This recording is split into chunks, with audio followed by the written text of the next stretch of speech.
So I was tagged in this write-up about Lauren Southern. I must admit, I just discovered who Lauren Southern was when she was defending Hillary Crowder in this whole trad con men versus Hillary Crowder type of thing, where because she's getting divorced, they have been coming for that woman. So Lauren Southern was defending her. And from her talking points, she seemed quite feminist to me. I didn't know her. And it wasn't until I posted her on my YouTube page, people were like, oh my goodness, she has really done a 180 in some of her views. So that was when I first found out that she was formerly like anti feminist, very hardcore alt right type of person. I had no idea. Well, now someone has written an article about her. Lauren Southern, the trad wife influencer filled with regret. I will also say these trad wife influencers make money. They are not real trad wives. They are not stay at home women. They are not real traditional family people because they are actually out and about making money, and typically they're making money off of content. This article is quite long. It's by Mary Harrington if you need to look it up. Okay, let's get into the article. Does promoting marriage and motherhood inevitably make women easy targets for subordinate status, increase vulnerability, and a return to second class status? One of the very first column I wrote at Unheard back in 2019 described how, for me, becoming a mom meant giving up on a great deal of the liberal ideology I'd embraced when younger, because it was impossible to square with the embodied reality of caring for a baby. A relatively conventional home life turned out to be much more fulfilling than the radical one I'd adopted with my progressive politics.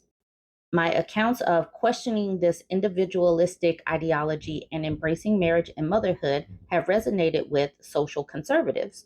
Most of these, it goes without saying, feel, as I do, that family life and women's distinctive sexed realities should be better understood and valued in the public conversation. Some, though, take more hardline positions that women should never work, for example, that we should always be submissive, or even that women's right to vote should be repealed. But surely any stance which risks lending momentum to such extreme arguments cannot exist in women's interests. I explored this question recently with the Canadian right wing firebrand, Lauren Southern, whose early video content regularly challenged liberal feminist orthodoxy and promoted domesticity. Our stories are symmetrical in some respects. Both of us embraced radical politics in our early 20s, me on the left, Southern on the right. Both of us embraced ideologies that felt inspiring in the free floating world of the internet. And both of us, albeit in different ways, have course corrected back toward reality, in part via the fiercely practical experience of caring for a child.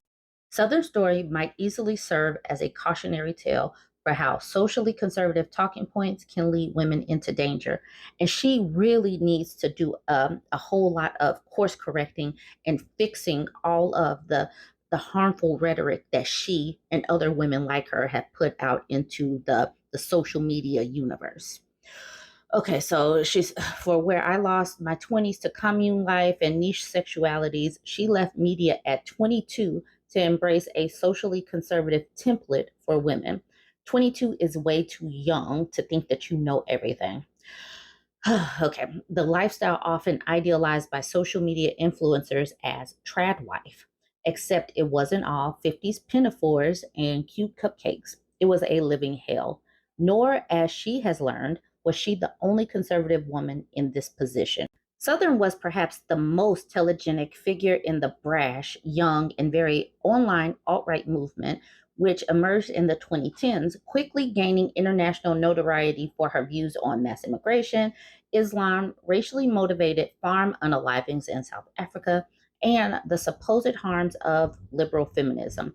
Content that saw her accused by the radical left wing Southern Poverty Law Center of racist dog whistling and even hovering at the precipice of outright white nationalism. Southern herself has always denied this, but that hasn't stopped her critics on the left accusing her of far right agitation. Then abruptly, she disappeared in 2019 to embrace marriage and motherhood in her husband's home country of Australia. She was, it seemed, all set to embrace the nurturing, feminine, domestic role promoted by right wing traditionalists, idealized by trad wife influencers, and criticized by progressives as dangerous and stupid. 4 years later, though, Southern caused a new round of shockwaves, this time with the video recounting what happened next, the breakdown of her abusive marriage, her return to Canada as a single mother, and a stint living hand to mouth in a cabin in the woods. Southern has attracted vitriolic criticism from the right for speaking openly about how trad life went wrong for her. She, however, sees speaking out not as a betrayal of her own side, but as continuous with her earlier willingness to challenge progressive consensus on topics such as immigration. I'm not worried about saying the things I'm saying right now that are getting me so attacked online because I've dealt with this with South Africa. I've dealt with this with mass immigration. I've also dealt with this with my critiques of feminism. And every single one turned out, oh, maybe she was onto something.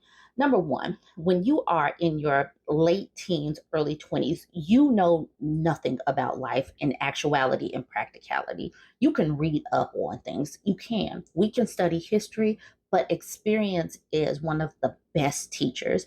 And these people be so loud about it. They're so loud about marriage and motherhood and the perils of feminism. And they're loud and wrong. And now she's like, oh, she understands motherhood and blah blah blah because she has actually experienced some things. She hadn't listened before this point and she experienced it. And now she is embracing these. Okay, I'm sorry, let me get back to the art. Or she tells me she's not alone. She tells me she knows many other women still suffering in unhappy trad life marriages. One of her WhatsApp groups, she says, is like the Underground Railroad for women in the conservative movement. Some of these prominent media figures, there are a lot of influencers who are not in good relationships, who are still portraying happy marriage publicly and bashing people for not being married while being in horrendous relationships. Those type of people are dangerous. I cannot stand those types of people. They are liars. Okay. She hopes that speaking out, she can reassure all of these women who are thinking in their heads, I'm uniquely terrible and I'm uniquely making a mistake. They are uniquely terrible. They're uniquely terrible because they're offering this view of this perfect life to other people that other young women might want to emulate. They are uniquely terrible. Those types of women are uniquely terrible because they know that they're in a terrible position, but they're still painting it as something that it's not. Terrible people. What then is amiss, in her view, is not that conservatism as such is fundamentally mistaken or that complementary sex roles are unworkable, but the online trad life ideology has distilled a version of these roles that's both rigid and widely oversimplified and thus woefully ill equipped for real life in ways that pose significant risk for women in such marriages. How then did Southern get from posting videos titled Why I'm Not a Feminist to defending women's sex specific interests within family life? This is, after all, not a million miles from what used to be called feminism. Exactly. This woman sounded like a feminist to me. It's a long and bitter story in which Southern did her best to live a purist internet ideology to the letter, only to receive a grim object lesson in its shortcomings. Okay, so here's some stuff about her life. I'm not going to read this, but she did grow up Christian. She was born in 1995 and she grew up in Canada. All right, so I guess her ideas of the trad wife life came down to a list. She says, follow the listicle and you'll be fine. By the time she met her husband, she'd been condensing conservative values into listicle form as a media influencer for some years to the point where it seemed possible to realize this framework in real life too.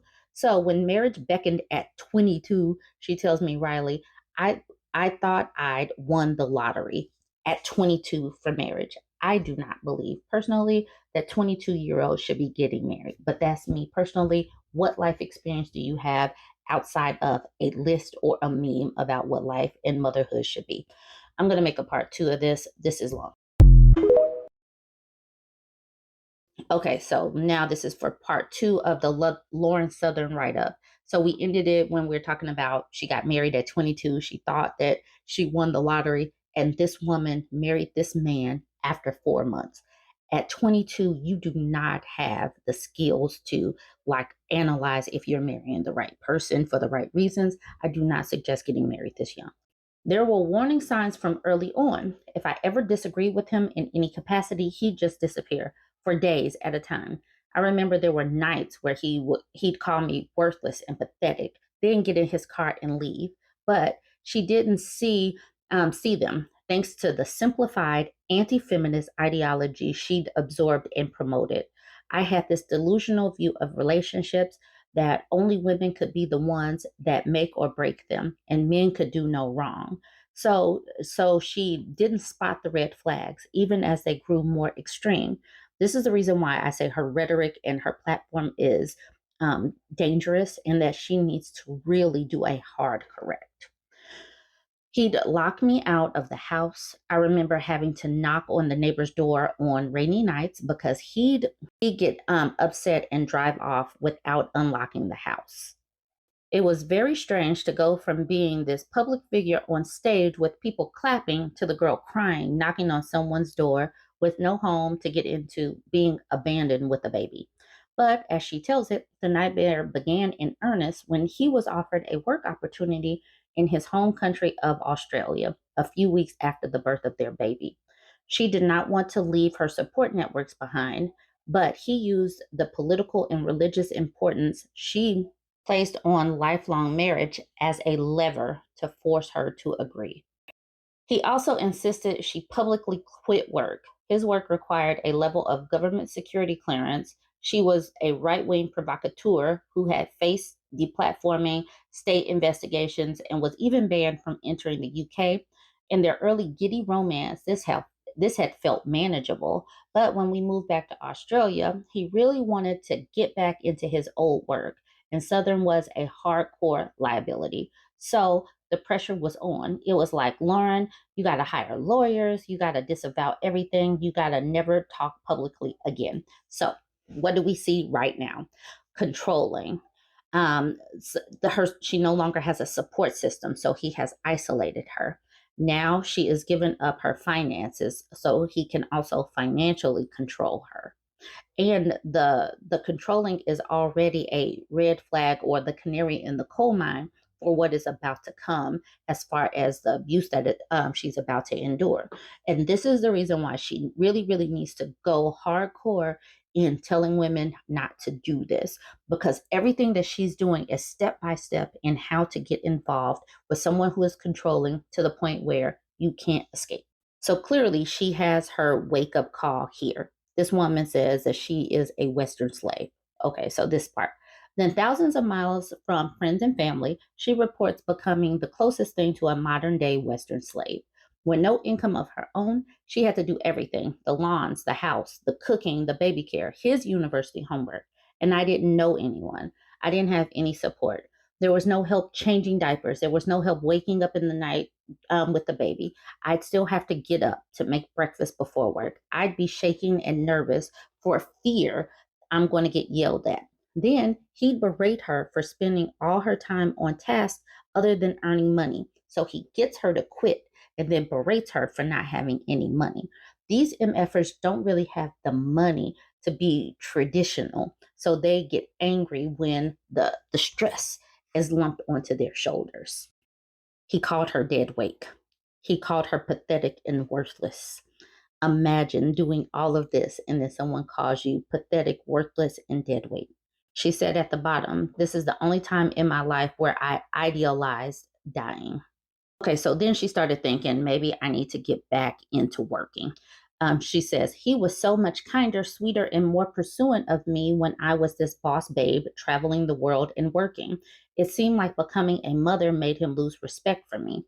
because he was probably love bombing her, but she didn't have those words to put to his action because she was 22 years old and got married within 4 months.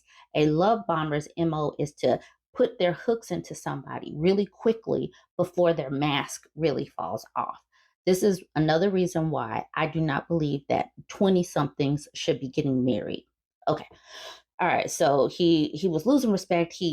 She started working again, and then she says, in her experience, though, this was very much not the case. So a year after retiring to embrace traditionalist domestic life on her right wing model, she posted a comeback video. So she's about to start making some money because she was dead weight before. Now she's like, I can gain his love back if I start making money again. But that didn't do the trick. She says, but even though she was no longer dead weight financially, her job failed to appease her husband. He kept demanding I contribute more financially, but then would chew me out whenever I would work. It didn't seem to matter what she did. He would just give me impossible tasks all day, tasks that I simply could not finish. It felt like he would almost send me on errands with the intent of having me fail. And she says what I underline. She's trying to figure this out. She wants to stay. She wants to be this list.